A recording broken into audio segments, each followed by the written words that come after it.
High my defence എല്ലാവർക്കും ഒരിക്കൽ കൂടി MP ടോക്സിലേക്ക് സ്വാഗതം. ഞാൻ മിസ്റ്റർ പാഠം. നമ്മൾ ഇന്ന് ഡിസ്കസ് ചെയ്യുന്നത് നിങ്ങൾ തമ്മിൽ കണ്ടതുപോലെ തന്നെ NCERT എന്തിന് UPSC പ്രിപ്പറേഷൻ ചെയ്യുന്ന ആളുകൾ വായിക്കണം, അഥവാ ഇമ്പോർട്ടൻസ് ഓഫ് NCERT. എങ്ങനെയാണ് നമ്മൾ UPSC പ്രിപ്പറേഷനിൽ NCERT എത്രത്തോളം ഇമ്പോർട്ടൻ്റ് ആവുന്നത്, അതുപോലെ തന്നെ ഏതൊക്കെ NCERTകളാണ് നിങ്ങൾ നിർബന്ധമായിട്ടും വായിക്കേണ്ടത്, അതിൻ്റെ ലിസ്റ്റ് സഹിതം. പിന്നെ മറ്റൊരു വീഡിയോയിൽ ഞാൻ എന്ത് ചെയ്തിട്ടുണ്ട്, എങ്ങനെയാണ് NCERT വായിക്കേണ്ടതെന്നുള്ള ഒരു NCERT ബുക്ക് സഹിതം വെച്ചുകൊണ്ട് ഞാൻ പറയുന്നതായിരിക്കും. അപ്പോൾ ഇന്ന് നമ്മൾ ഡിസ്കസ് ചെയ്യുന്ന രണ്ട് കാര്യങ്ങളാണ്. എന്താണ് NCERTയുടെ ഇമ്പോർട്ടൻസ്, ഏതൊക്കെ NCERT നിർബന്ധമായിട്ട് കവർ ചെയ്യണം. ഓക്കെ, അപ്പോൾ അതിൽ എങ്ങനെയാണ് അതിൻ്റെ പ്രധാനപ്പെട്ട ഇമ്പോർട്ടൻസ്, ചില പോയിന്റ്സുകളാണ് ഞാൻ അതിൻ്റെ ഭാഗമായിട്ട് പറയുന്നത്. അതുപോലെ തന്നെ അതിന് ശേഷം നിങ്ങൾ വായിക്കേണ്ട NCERTകൾ ഞാൻ എന്ത് ചെയ്യുന്നുണ്ട്, ഇവിടെ ഏതൊക്കെ NCERT വായിക്കണം എന്നുള്ള ലിസ്റ്റ് സഹിതം കാണിക്കും. ആ ലിസ്റ്റ് നിങ്ങൾക്ക് വേണമെങ്കിൽ പ്രിൻ്റ് ഔട്ട് എടുക്കാം. അത് ഞാൻ നമ്മുടെ ടെലിഗ്രാം ചാനലിലൂടെ പ്രൊവൈഡ് ചെയ്യും. ഓക്കെ, നിർബന്ധമായിട്ടും വായിക്കേണ്ട NCERTയുടെ ലിസ്റ്റ് ആ ടെലിഗ്രാമിൻ്റെ ലിങ്ക് ഡിസ്ക്രിപ്ഷൻ ബോക്സിലുണ്ട്.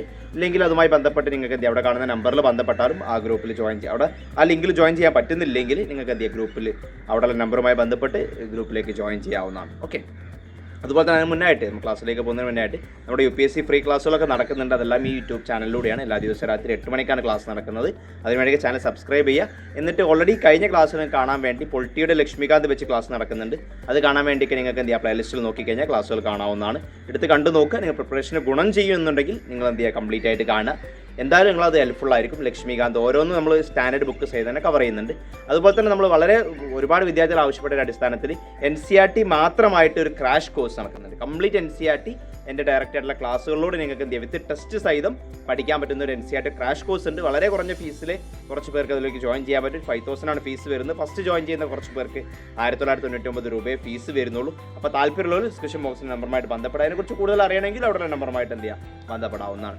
അപ്പോൾ നമുക്കറിയാം NCERT എന്ന് പറയുന്നത്, നമുക്കറിയാം ഇതിന് ഏറ്റവും പ്രധാനപ്പെട്ട ഇമ്പോർട്ടൻസ് എന്ന് പറയുന്നത് ഇത് ഒരു ഒഫീഷ്യൽ ബുക്കാണെന്നുള്ളതാണ്. ഓക്കെ, കാരണം മറ്റൊരുപാട് ബുക്ക് ഇപ്പോൾ മാർക്കറ്റിൽ അവൈലബിൾ ആണ്. UPSC പ്രിപ്പയർ ചെയ്യുമ്പം ലക്ഷ്മികാന്ത് ആവട്ടെ, മറ്റുള്ള ലക്ഷ്മികാന്ത് ഇപ്പോൾ ഗവൺമെൻറ് ഇറക്കുന്ന ബുക്കല്ലോ, ഒരുപാട് ബുക്കുകൾ അവൈലബിൾ ആണ്. പക്ഷേ അതൊന്നും ഗവൺമെൻറ്റിൻ്റെ ബുക്കല്ല, ഒഫീഷ്യൽ ബുക്കല്ല എന്നുള്ളതാണ്. ഇപ്പോൾ ഈ NCERT എന്ന് പറയുന്നത് നിങ്ങൾക്ക് ഒഫീഷ്യലായിട്ട് ഗവൺമെൻറ് ഇറക്കുന്ന ഗവൺമെൻറ് പബ്ലിക്കേഷനാണ്. അപ്പോൾ അതിൽ ഉള്ള ഡാറ്റാസും കാര്യങ്ങളൊക്കെ നിങ്ങൾക്ക് എന്ത് ചെയ്യുക, പക്ക നിങ്ങളുടെ ആൻസറിലൊക്കെ എഴുതാൻ പറ്റുന്നതാണ്. അതാണ് NCERT ബേസ് ചെയ്ത്. കാരണം അത് തെറ്റാൻ സാധ്യതയില്ല, ഒരിക്കലും തെറ്റ് അതിൽ വരില്ല എന്നുള്ളതാണ്. കാരണം ഗവൺമെൻറ് ഇറക്കുന്ന പബ്ലിക്കേഷൻ എന്ന് പറയുന്നത് മാത്രമല്ല, അല്ല ഗവൺമെൻറ് ഒരിക്കലും ക്വസ്റ്റ്യൻ ഉണ്ടാകുമ്പോഴോ പ്രിപ്പയർ ചെയ്യുമ്പോഴോ മറ്റുള്ള ഏതേ പ്രൈവറ്റ് ഇൻസ്റ്റിറ്റ്യൂട്ടിൻ്റെ ക്വസ്റ്റ്യൻസ് പേപ്പറോ ബുക്കോ അവർ നോക്കാൻ സാധ്യത ഒരിക്കലും ഇല്ല. അവരെപ്പോഴും ഫോളോ ചെയ്യുന്നതും കാര്യങ്ങളും എന്തായിരിക്കും, ഗവൺമെൻറ് ഒഫീഷ്യലായിട്ടുള്ള ബുക്ക് ഇറക്കുന്ന അത് ബുക്കുകളാണ്. അത് എല്ലാ സബ്ജക്റ്റും അതിൽ വരുന്നുണ്ടല്ലോ. ഓക്കെ, 6 മുതൽ +2 വരെയുള്ള ബുക്കുകളാണ് പ്രധാനമായിട്ട് അതിൽ കവർ ചെയ്യേണ്ടത്. ഏതൊക്കെ ബുക്ക് ഓരോ ക്ലാസ്സിലും, ഇപ്പോൾ ചില ക്ലാസ്സിൽ എല്ലാ ബുക്കും വായിക്കണം എന്നല്ലേ, ഹിസ്റ്ററിയിൽ നിന്നൊപ്പം 6 മുതൽ +2 വരെ വായിക്കണം എന്നല്ലേ. ചില ബുക്കുകൾ നിങ്ങൾക്ക് വേണമെങ്കിൽ ഒഴിവാക്കാവുന്നതാണ്. ആ ബുക്കുകളൊക്കെ ഞാൻ എന്ത് ചെയ്യാം, അവസാനം പറയാം, ലിസ്റ്റ് കാണിച്ചു തരാം ഏതൊക്കെ വായിക്കണം എന്നുള്ളത്. അതിൻ്റെ PDF കൂടി ഞാൻ പ്രൊവൈഡ് ചെയ്യുന്നുണ്ട്. NCERT ബുക്ക് ഇല്ലാത്ത ആളുകൾക്ക് എന്ത് ചെയ്യുക, ആ PDF ഞാൻ ടെലിഗ്രാം ചാനൽ ഇട്ടിട്ടുണ്ട്. കംപ്ലീറ്റ് 6 to +2 വരെയുള്ള ജോഗ്രഫി, ഹിസ്റ്ററി, പൊളിറ്റി, എക്കോണമി, എല്ലാത്തിൻ്റെയും NCERT ഇട്ടിട്ടുണ്ട്. അപ്പോൾ ഒന്നാമത്തെ ഇമ്പോർട്ടൻ്റ് എന്ന് പറയുന്നത് ഇത് ഗവൺമെൻറ് ഒഫീഷ്യൽ ബുക്കാണ്. അപ്പോൾ നിങ്ങൾക്ക് ഏറ്റവും ഒതൻറ്റിക് ആയിട്ടുള്ള ബുക്കാണ്. അപ്പോൾ അത് വായിച്ചു കഴിഞ്ഞാൽ നിങ്ങൾക്ക് എന്ത് ചെയ്യുക, എല്ലാ സബ്ജക്റ്റിലും കേട്ടോ ഏറ്റവും ഗവൺമെൻറ്റിൻ്റെ അതിൻ്റെ എന്താണ് അതിൻ്റെ സ്റ്റാൻഡ് നമുക്ക് മനസ്സിലാക്കാൻ പറ്റും. ഗവൺമെൻറ് ഇറക്കുന്ന ബുക്കായതുകൊണ്ട് അതാണ് ഏറ്റവും ഇമ്പോർട്ടൻസ്. രണ്ടാമത്തെന്ന് പറയുന്നത് ബേസിക്സ് ആണ്. നിങ്ങൾക്ക് പല ബാക്ക്ഗ്രൗണ്ടിൽ നിന്ന് വരുന്ന ആളുകളായിരിക്കും ഉണ്ടാവും. അപ്പോൾ ചിലപ്പോൾ സയൻസ് ബാക്ക്ഗ്രൗണ്ട് പഠിച്ച് MBBS കഴിഞ്ഞ് എഞ്ചിനീയറിംഗ് കഴിഞ്ഞ് പ്രിപ്പറേഷനിലേക്ക് വരുന്ന ആളുകളുണ്ടാവും, അല്ലെങ്കിൽ ആർട്സ് സബ്ജക്റ്റ് പഠിച്ച് വരുന്നവരുണ്ടാവും. അപ്പോൾ അവർക്കൊക്കെ എന്ന് പറയുന്നത് പെട്ടെന്ന് സബ്ജക്റ്റിലോട്ട് അഗാധമായിട്ടുള്ള ഏരിയയിലോട്ട് കിടക്കുക എന്നുള്ളത് പഠിക്കാൻ ബുദ്ധിമുട്ടായിരിക്കും. അപ്പോൾ എല്ലാത്തിൻ്റെയും ഒരു ഫൗണ്ടേഷനാണ് ബേസിക് ആയിട്ടുള്ള കാര്യങ്ങൾ. ഏത് സബ്ജക്റ്റും സയൻസ് ബാക്ക്ഗ്രൗണ്ട് വരുന്ന ആൾക്ക് പൊളിറ്റിയും ജോഗ്രഫി, ഹിസ്റ്ററി തുടങ്ങിയ സബ്ജക്റ്റുകളൊക്കെ ഏറ്റവും ബേസിക് ലെവൽ ക്ലാസ്സുകൾ ഇവിടുന്ന് കിട്ടും, NCERT നിന്ന് കിട്ടും. 6th മുതലേ ക്ലാസ് ചെയ്യുമ്പോൾ നിങ്ങൾക്ക് എന്ത് ചെയ്യുക, ചെറിയ കുട്ടിക്ക് വേണ്ടി ഫോക്കസ് ചെയ്ത് ഉണ്ടാക്കുന്ന ബുക്കായതുകൊണ്ട് തന്നെ ആ 6th മുതലുള്ള ക്ലാസ് നിങ്ങൾക്ക് എന്ത് ചെയ്യുക, അവിടെ ഒന്നിൽ പഠിച്ചു തുടങ്ങാൻ പറ്റും. അപ്പോൾ നിങ്ങൾക്ക് ബേസിക് അറിഞ്ഞ് അതിന് മുകളിൽ പഠിക്കുമ്പോൾ നമുക്കിപ്പോൾ നല്ല ഫൗണ്ടേഷൻ ഉണ്ടായിട്ട് അതിന് മുകളിൽ നല്ല സ്ട്രോങ് ആയിട്ടൊരു ബിൽഡിംഗ് ഉണ്ടാക്കാൻ പറ്റുള്ളൂ. ആ സമയത്ത് നിങ്ങൾ അല്ലേ ചതുപ്പായ സ്ഥലത്ത് കൊണ്ടുപോയിട്ട് ഫൗണ്ടേഷൻ ഇല്ലാതെ ബിൽഡിംഗ് ഉണ്ടാക്കാൻ പറ്റില്ല, എന്തായാലും ബിൽഡിംഗ് തകർന്നു പോകുന്നതാണ്. അതേ രീതിയിൽ നല്ലൊരു ഫൗണ്ടേഷൻ നിങ്ങൾക്ക് NCERT നിന്ന് കിട്ടിക്കഴിഞ്ഞാൽ അതിൻ്റെ മുകളിലേക്ക് നന്നായിട്ട് ഡെവലപ്പ് ചെയ്ത് കണ്ടന്റ് ഡെവലപ്പ് ചെയ്യാനും പ്രിപ്പറേഷൻ വളരെ ഹെൽപ്ഫുൾ ആയിട്ട് എന്ത് ചെയ്യാൻ പറ്റും, മുന്നോട്ട് കൊണ്ടുപോകാൻ പറ്റും എന്നുള്ളതാണ് രണ്ടാമത്തെ അതിൻ്റെ ഗുണം. അപ്പോൾ നല്ല ഫൗണ്ടേഷൻ ഹെൽപ്പ് ചെയ്യും. ബേസ് നല്ലൊരു നിങ്ങൾക്ക് പക്ക ആയിട്ട് നിങ്ങൾ 2% 6th to +2 വരെയുള്ള NCERT കവർ ചെയ്യുകയാണെങ്കിൽ നിങ്ങൾക്ക് ഒരു 40% വരെ നിങ്ങൾക്ക് സബ്ജക്റ്റ് അവിടെ തന്നെ ആവുന്നുള്ളതാണ്. ഓക്കെ, അപ്പോൾ അത് ശ്രദ്ധിക്കുക. നിങ്ങൾക്ക് സ്വന്തമായിട്ട് വായിക്കാം. ചില NCERT ക്ലാസ്സുകളൊക്കെ ഓൾറെഡി ഞാൻ യൂട്യൂബിൽ ഇട്ടിട്ടുണ്ട്. നിങ്ങൾക്ക് വേണമെങ്കിൽ നമ്മുടെ കോഴ്സിൽ എന്ത് ചെയ്യുക, ജോയിൻ ചെയ്തുകൊണ്ട് NCERT പഠിക്കാവുന്നതാണ്. മൂന്നാമത്തെ എൻ്റെ ഇമ്പോർട്ടൻസ് എന്ന് പറയുന്നത് പല ഡയറക്റ്റ് ക്വസ്റ്റ്യൻസ് UPSC NCERT തന്നെ ചോദിച്ചിട്ടുണ്ടെന്നാണ്. കഴിഞ്ഞ വർഷവും മുമ്പത്തെ വർഷങ്ങളൊക്കെ 8ാം ക്ലാസ് 9ാം ക്ലാസ്സിലും ചോദിച്ചിട്ടുണ്ട്. +1 +2 ജോഗ്രഫി പോലത്തെ സബ്ജക്റ്റ് ഒരുപാട് ക്വസ്റ്റ്യൻസ് നിങ്ങൾക്ക് NCERT നിന്ന് ഡയറക്റ്റ് ആയിട്ട് എന്ത് ചെയ്യാൻ പറ്റും, കാണാൻ പറ്റും. അപ്പോൾ ജസ്റ്റ് ഫൗണ്ടേഷൻ എന്നുള്ളതിലപ്പുറം പല സബ്ജക്റ്റും NCERT നിന്ന് തന്നെ ഡയറക്റ്റ് ക്വസ്റ്റ്യൻസ് കാണാൻ പറ്റുന്നതാണ്. നാലാമത്തെ ഇമ്പോർട്ടൻ്റ് എന്ന് പറയുന്നത് ഇത് ബോത്ത് പ്രിലിംസ് ആൻഡ് മെയിൻസിന് ഇമ്പോർട്ടൻ്റ് ആണ്. പ്രിലിംസ് പെർസ്പെക്റ്റീവിൽ ഒരുപാട് ഫാക്ച്വൽ ആയിട്ടുള്ള കാര്യങ്ങളും NCERT നിങ്ങൾക്ക് പഠിക്കാൻ പറ്റും. അതുപോലെ തന്നെ മെയിൻസ് പെർസ്പെക്റ്റീവിലുള്ള കാര്യങ്ങളും എന്ത് ചെയ്യുക, ഇപ്പോൾ പൊളിറ്റി പോലത്തെ കാര്യങ്ങളും മറ്റുള്ള സബ്ജക്റ്റൊക്കെ നിങ്ങൾക്ക് മെയിൻസ് പെർസ്പെക്റ്റീവിലുള്ള കാര്യങ്ങളും നിങ്ങൾക്ക് എന്ത് ചെയ്യുക, ഈ ഒരു NCERT നിന്ന് കണ്ടെത്താൻ പറ്റുന്നതാണ് അതിൻ്റെ മറ്റൊരു ഇമ്പോർട്ടൻസ്. അപ്പോൾ അത്തരത്തിൽ ഇമ്പോർട്ടൻസ് ബേസിക് ആയിട്ടുള്ള കാര്യങ്ങൾ കിട്ടാവുന്നതിലപ്പുറം നമുക്ക് ഡയറക്റ്റ് ആയിട്ട് പ്രിപ്പറേഷന് ഗുണം ചെയ്യുന്ന രീതിയിലും പല സബ്ജക്റ്റുകളും എന്ത് ചെയ്യാൻ ഇൻക്ലൂഡാണ്. അപ്പോൾ NCERT വായിച്ചതിന് ശേഷം നിങ്ങൾ പ്രിപ്പറേഷനിലേക്ക് പോകുമ്പോൾ സ്വാഭാവികമായിട്ട് നിങ്ങളുടെ പ്രിപ്പറേഷൻ നല്ല രീതിയിൽ എന്ത് ചെയ്യും, അത് ഹെൽപ്ഫുൾ ആയിരിക്കും. ഇനിയിപ്പോൾ ഓൾറെഡി പ്രിപ്പറേഷൻ തുടങ്ങിയ ആളുകളാണ് അതിൻ്റെ കൂടെ NCERT വായിച്ചു കൊണ്ടോ, ഇത് വായിച്ച് കഴിഞ്ഞിട്ടേ ഇതിലേക്ക് പോകാൻ പറ്റുമെന്നില്ല. ഇപ്പോൾ ഡിഗ്രിയൊക്കെ പഠിക്കുന്ന വിദ്യാർത്ഥികളൊക്കെ ആണെങ്കിൽ അവർക്ക് എന്ത് ചെയ്യാൻ പറ്റുമെങ്കിൽ ഡിഗ്രീൻ്റെ ഫസ്റ്റ് ഇയർ മുതലൊക്കെ NCERT വായിച്ചു തുടങ്ങാം, ബേസിക് ആയിട്ടുള്ള കാര്യം. ഇനി അതല്ല ഡിഗ്രി കഴിഞ്ഞ് പ്രിപ്പറേഷനിലേക്ക് സ്റ്റാർട്ട് ചെയ്ത്, ആ പ്രിപ്പറേഷൻ ഒരു സൈഡിലൂടെ കൊണ്ടുപോകുക, അതിൻ്റെ കൂടെ എന്ത് ചെയ്യുക, NCERT കൂടി വായിച്ചു കൊണ്ടുപോകുന്ന രീതിയിലാണ് ശ്രദ്ധിക്കേണ്ടത്. ഓക്കെ, അപ്പോൾ ഇതാണ് NCERT വായിക്കേണ്ടതിൻ്റെ ഇമ്പോർട്ടൻസ് എന്ന് പറയുന്നത്. ഇനി ഞാൻ ഏതൊക്കെ NCERT ബുക്കുകളാണ് വായിക്കേണ്ടതെന്നുള്ളതിലേക്കാണ് ഞാൻ പോകുന്നത്. ജസ്റ്റ് അതിലേക്ക് നമുക്ക് പോകാം.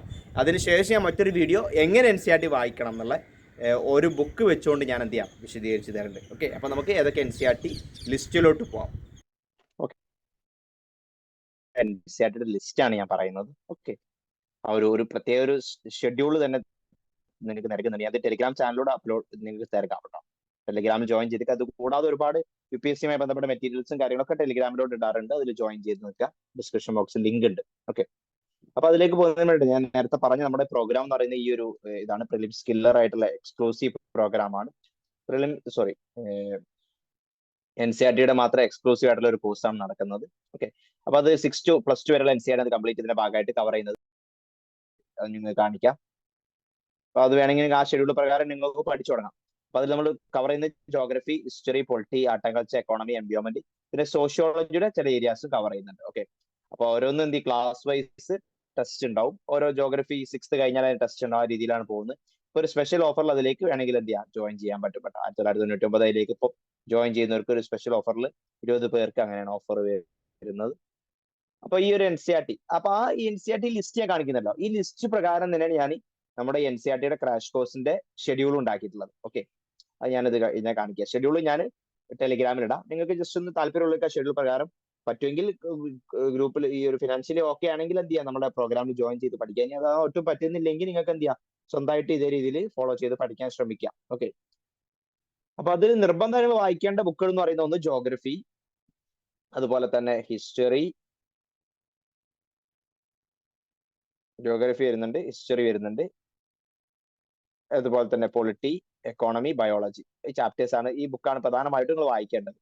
അതിൽ 6th ഹിസ്റ്ററി, ജോഗ്രഫി വായിക്കേണ്ട ബുക്ക് എന്ന് പറയുന്നത്, ഇപ്പൊ ഞാൻ ഈ ഒരു ഷെഡ്യൂൾ ഉണ്ടാക്കി എങ്ങനെയാണെന്ന് വെച്ച് കഴിഞ്ഞാൽ, നിങ്ങൾക്ക് ഇത് വായിക്കാൻ ഡേറ്റ് നോക്കണ്ട, അത് ഞാൻ ഒരു ക്ലാസ്സിന് വേണ്ടി കൊടുത്തതാണ് മെന്ററിങ്ങിന്റെ ഭാഗമായിട്ട്.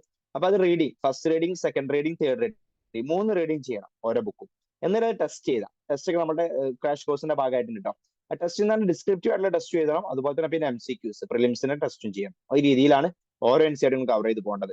അതിൽ നമ്മൾ 6th ജോഗ്രഫിയിൽ വായിക്കേണ്ട ബുക്കുകൾ എന്ന് പറയുന്നത് ഒന്നാമത്തെ 6th to +2 വരെയുള്ള ബുക്ക് വായിക്കണം. ഏതൊക്കെ ബുക്കുകൾ? ഒന്ന് അവർ ഹാബിറ്റാറ്റ്, അവർ എൻവയോൺമെന്റ്, പിന്നെ 8ാം ക്ലാസ്സിലെ റിസോഴ്സ് ആൻഡ് ഡെവലപ്മെന്റ്, 9ാം ക്ലാസ്സിലെ കണ്ടംപററി ഇന്ത്യ, 10ലെ കണ്ടംപററി ഇന്ത്യ സെക്കൻഡ്, 11 +1-ലെ ഫണ്ടമെന്റൽസ് ഓഫ് ഫിസിക്കൽ ജോഗ്രഫിയും ഇന്ത്യൻ ഫിസിക്കൽ എൻവയോൺമെന്റും 2 വേണം. അത് വേൾഡ് ജോഗ്രഫി, ഇന്ത്യൻ ജോഗ്രഫി വേണമെന്ന് അർത്ഥം.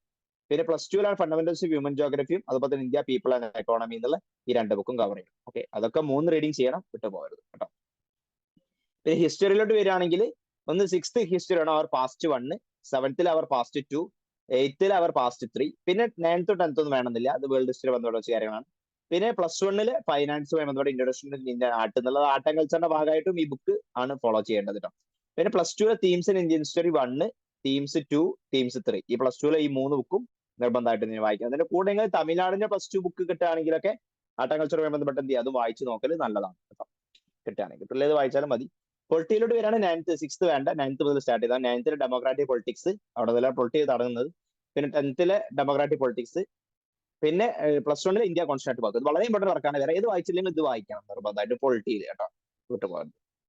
പിന്നെ എക്കണോമിക്സിലേക്ക് വരികയാണെങ്കിൽ എക്കണോമിക്സിൽ ഇന്ത്യ 9th എക്കണോമിക്സ്, പിന്നെ 10th-ലെ understanding of Indian economic development important ബുക്കാണ്. പിന്നെ +1-ലെ ഇന്ത്യൻ എക്കണോമിക് ഡെവലപ്മെന്റ്, പിന്നെ +2-ലെ മാക്രോ എക്കണോമിക് ഡെവലപ്മെന്റ്. ഓക്കെ, സ്റ്റാറ്റി ബന്ധപ്പെട്ട കാര്യങ്ങളൊന്നും വേണ്ട കേട്ടോ. പിന്നെ ബയോളജിയിലേക്ക് വരികയാണെങ്കിൽ നമുക്ക് എൻവയോൺമെന്റ് ബന്ധപ്പെട്ട ചാപ്റ്റേഴ്സ് ആണ് വരുന്നത്. നിങ്ങൾ ചാപ്റ്റർ ക്ലാസ് 12th-ന്റെ ബയോളജിയുടെ 13 മുതൽ 16 വരെയുള്ള ചാപ്റ്റേഴ്സ് ആണ് വായിക്കേണ്ടത്. ഓക്കെ, പിന്നെ സോഷ്യോളജി +2, +1, +2-ന്റെ സോഷ്യോളജി ബുക്കും കൂടി വായിക്കാൻ പറ്റുവാണെങ്കിൽ എന്തായിരിക്കും, നല്ലതായിരിക്കും. ഓക്കെ, അതും എന്താണ് നമുക്ക് ഈ ഒരു UPSC point of view important ആയിട്ട് വരുന്നത്. ഈ ബുക്കുകളാണ് നിർബന്ധമായിട്ടും നിങ്ങൾ ഇതിന്റെ ഭാഗമായിട്ട് കവർ ചെയ്യേണ്ട ബുക്കുകൾ. ഓക്കെ, ഈ നമ്മുടെ ക്രാഷ് കോഴ്സിൽ നമ്മൾ ഇതേ രീതിയിലാണ് പോകുന്നത്. ക്രാഷ് കോഴ്സ് പോകുന്നത് നമുക്കിപ്പം 30-നാണ് ഈ ഒരു ഫസ്റ്റ് ഓറിയന്റേഷൻ ക്ലാസ് വരുന്നത്, ഫസ്റ്റ് ബാച്ചിന്റെ ഇടയ്ക്ക് ബാച്ച് വരുന്നുണ്ട്. അതിൽ ഡേ 1 2 ദിവസമാണ് നമ്മൾ എന്തിനു കൊടുക്കുന്നത്, ജോഗ്രഫി. 6th ജോഗ്രഫി 2 ദിവസം, പിന്നെ 7th ജോഗ്രഫി 2 ദിവസം, 8th ജോഗ്രഫി 2 ദിവസം, 9th ജോഗ്രഫി 2 ദിവസം.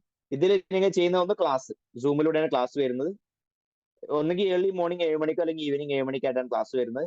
അതിന്റെ പ്ലസ് അതിന്റെ കൂടെ റെക്കോർഡ് വീഡിയോസ്, ക്ലാസ് കഴിഞ്ഞ് ഒരു അരമണിക്കൂർ കഴിഞ്ഞാൽ അതിന്റെ റെക്കോർഡിംഗ് കിട്ടും. അത് നിങ്ങൾക്ക് അൺലിമിറ്റഡ് വാലിഡിറ്റി ആണ്, എത്ര പ്രാവശ്യം വേണേലും കണ്ടു നോക്കാൻ പറ്റും.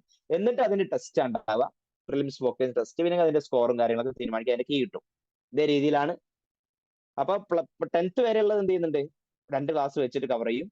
പിന്നെ പ്ലസ് 1 പ്ലസ് 2 3 ക്ലാസ് ആണ്. ഓക്കെ, അതിന് എടുക്കുന്നത് കേട്ടോ. പ്ലസ് 1-ൽ ഓരോ ബുക്കും 3 ക്ലാസ്, പ്ലസ് 2-ൽ ഓരോ ബുക്കിനും 3 ക്ലാസ് എന്നുള്ള രീതിയിൽ ആണ് എന്ത് ചെയ്യുന്നത് നമ്മൾ എടുക്കുന്നത്.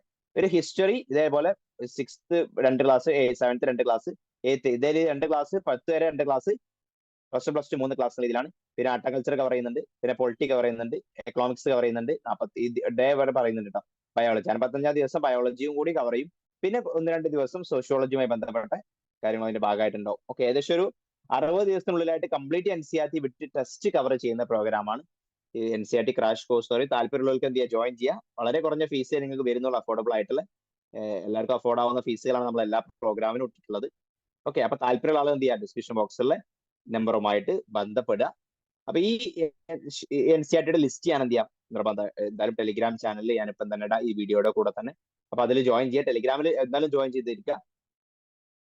ഇത് കൂടാതെ ജസ്റ്റ് ഒരു പ്രോഗ്രാം കൂടി നടന്നു വരുന്നുണ്ട്, ഒരു സൂപ്പർ 30 പ്രോഗ്രാം പ്രിലിംസിന്റെ വരുന്നുണ്ട്. പ്രിലിംസിനെ ഫോക്കസ് ചെയ്യുന്ന ഒരു 30 ആളുകൾ മാത്രം ഉൾക്കൊള്ളിക്കുന്ന ഒരു ബാച്ച് ആണ്. അതിന്റെ ഭാഗമായിട്ട് ഡെയിലി ക്ലാസ് പ്ലസ് 7 മണിക്ക് ക്ലാസ്, പിന്നെ 2 മണിക്ക് അതിന്റെ ടെസ്റ്റ്, പിന്നെ 9 മണിക്ക് അതിന്റെ ഡിസ്കഷൻ, പിന്നെ വീക്ക്ലി ടെസ്റ്റ് എന്നുള്ള രീതിയിൽ ഓരോ ദിവസവും ടെസ്റ്റ് ചെയ്ത് തന്നെ നമ്മൾ എന്ത് ചെയ്യുക, പഠിക്കുക, ടെസ്റ്റ് ചെയ്താൽ പഠിക്കുക, ടെസ്റ്റ് ചെയ്താൽ ആ രീതിയിൽ കൺസിസ്റ്റൻസിയും കമ്മിറ്റ്മെന്റ് ഒക്കെ നമുക്ക് ഉണ്ടാകാൻ വേണ്ടി പ്രിലിംസ് നിങ്ങൾക്ക് 100% എന്ത് ചെയ്യാണ്, ഗ്യാരണ്ടി ചെയ്യുന്ന പ്രോഗ്രാമാണ് സൂപ്പർ 30 ബാച്ച് എന്ന് പറയും. അതിന് താല്പര്യമുള്ള ആളുകളും ഡിസ്ക്രിപ്ഷൻ ബോക്സ് നമ്പറുമായിട്ട് ബന്ധപ്പെടാം. 30 പേർക്കേ ചാൻസ് ഉള്ളൂ, കുറച്ച് ആളുകൾ കൂടി അതിലേക്ക് എന്തുണ്ട്, ചാൻസ് ഉണ്ട്. ഓക്കെ, അപ്പൊ നെക്സ്റ്റ് ക്ലാസ്സിൽ ഞാൻ എന്ത് ചെയ്യാം, എങ്ങനെയാണ് NCERT വായിക്കേണ്ടത് എന്നുള്ളത് ഓരോ ബുക്ക് വെച്ച് തന്നെ നമുക്ക് ഡിസ്കസ് ചെയ്യാം. അപ്പോൾ മറ്റൊരു വീഡിയോ വേണ്ട കൂടെ കാണാം. അതുവരേക്കും